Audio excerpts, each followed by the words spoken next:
Hey guys, welcome back. Today we've got another Spyderco for you. Trying to mix in some quote affordable knives and actually gonna take a little poll on Facebook about what is an affordable knife. And you guys leave some comment below as where do you think the affordable knife price is? Is that $100? Is that $150? Is it $200 and below?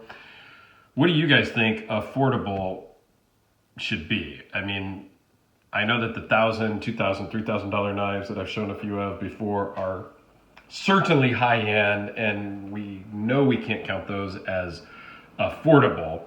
But is it 500 and below, 200 and below? Let me know in the comments. Anyway, today we've got a Spyderco Paramilitary 2. They've been out for several years, but you can still buy them brand new. So it's not a discontinued one. And you can find them at like Blade HQ and Amazon and whatnot in that $150 range, depending on colors and things like that. They've got some with like blue scales and black blades and things like that. Those ones cost a little bit more, but you're in that 150 plus or minus range. So let's dive right into the specs. This one is 4.81 inches in the closed length. Open, your overall length is 8.28. Your blade length is, how I measure, from the edge of the scale to the tip, 3.36 with a 3-inch cutting edge. This is CPM S30V steel, which is a really good steel. The blade thickness is 0.14, and it does kind of taper down with the grind. It weighs in at 3.75 ounces, so it's pretty lightweight.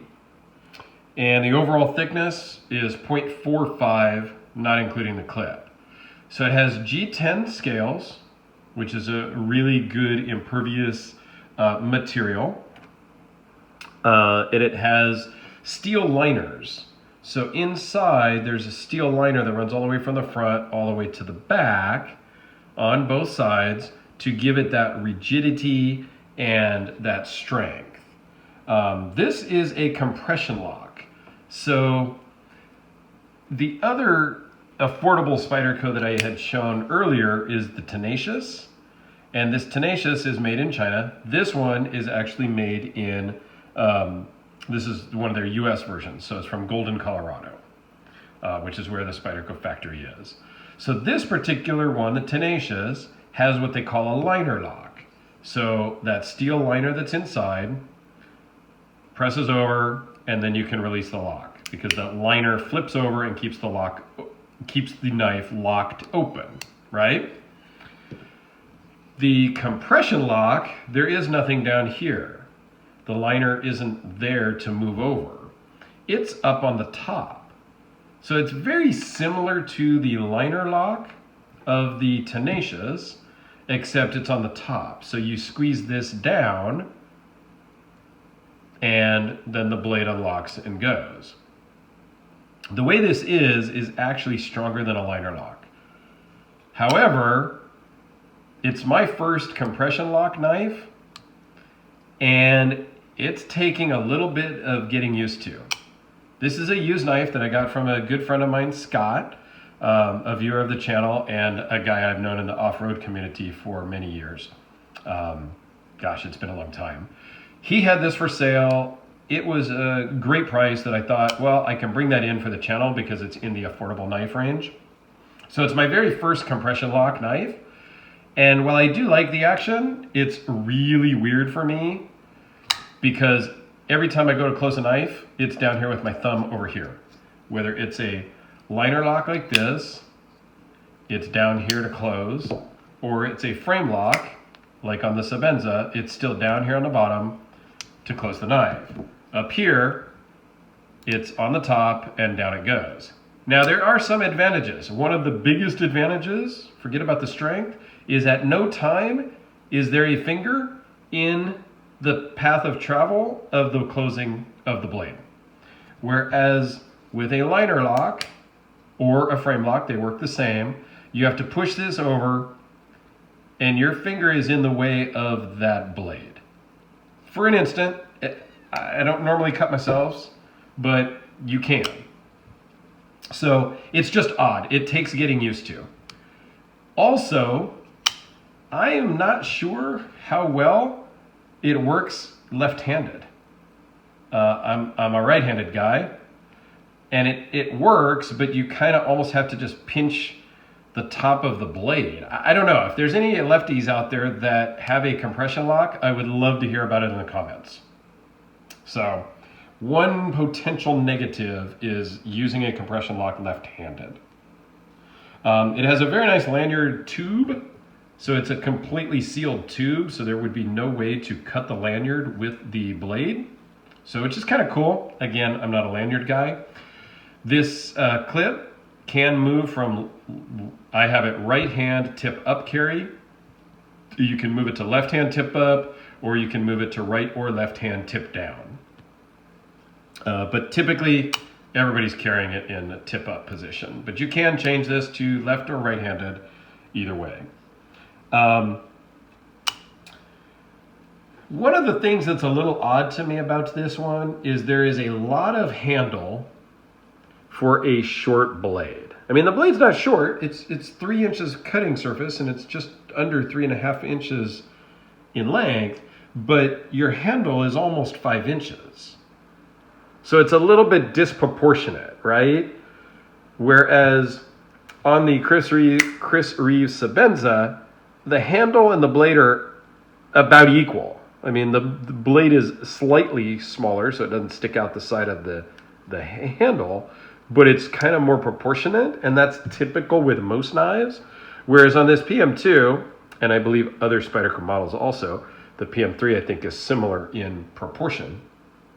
So it's a little odd, but it gives you a great hand, like it's a full-size blade, a full-size handle with a slightly shorter blade.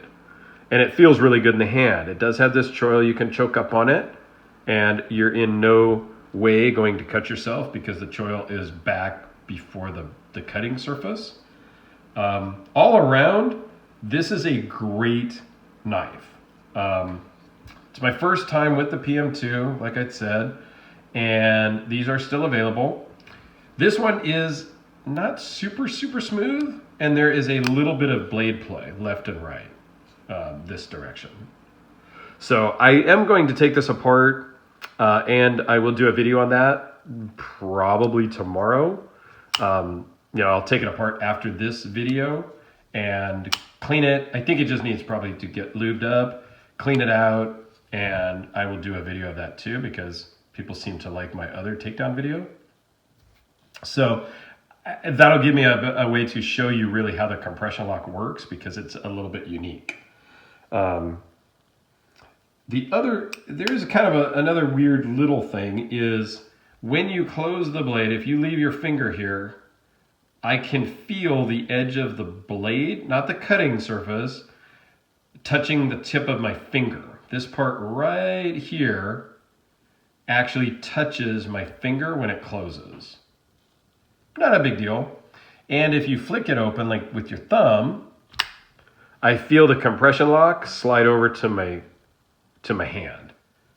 And again, it's not a negative, it's not a problem, it's just unique to me because compression lock is new to me.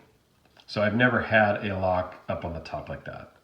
But all around, it's a great little knife. I just got it in the mail from Scott, I think yesterday, and I've been playing with it ever since because it is kind of a fun one to play with. You can kind of compression lock it and spin it up and down. And again, I think it just needs to be cleaned out and put some new lube in there and it'll be fine. So that is my plan for after this video. Take it apart, clean it up, shoot a video while I do it, and then it should be a little bit smoother and maybe I can get rid of that blade play. I don't know, by tightening the pivot, that should clean up the blade play, but then if I do that right now, which I have done, then it doesn't close very well because I think it needs some oil in there. So anyway, that is the Spyderco Paramilitary 2, which I think is a fantastic, so far, everyday knife that's in that affordable $150 range. So anyway, thanks a lot for watching. I greatly appreciate it.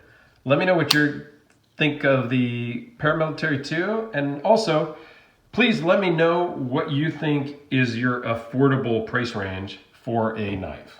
I would appreciate it. Thanks a lot, everybody. You guys have a great day, and we'll see you on the next one tomorrow with the takedown video of this Spyderco. Thanks a lot, guys.